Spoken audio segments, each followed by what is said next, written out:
Nasaksihan ng mga residente sa isang barangay sa Zamboanga City ang kabayanihan ng isang ina. Sa kabila po ng panganib, sinaklolohan ng isang ginang ang anak niyang natrap sa malalim na balon kahit pabuhay niya ang kapalit. Balitang hatid ni Tina Panganiban Perez. Malalim, madilim at masikip ang balong ito na tanging pinagkukunan ng tubig ng mga taga Zone 8, Barangay Ayala, Zamboanga City. Sa balong ito natapos ang buhay ng 43 taong gulang na ginang na si Flor de Silanta. Dito rin nasaksihan ang kabayanihan ng isang ina.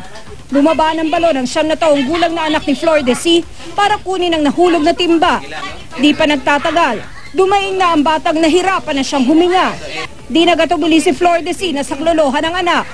Di rin niya alintana ang babala ng mga kapitbahay na lubang delikadong bumaba sa balon dahil malalim nga ito't manipis ang hangin sa baba.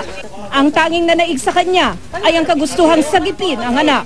Nailigtas ang bata pero si Flor de Si hindi pinalad mailabas ang buhay ng kanyang mga kapitbahay. Namatay siya dahil wala ng oxygen doon sa loob, malalim yung balon.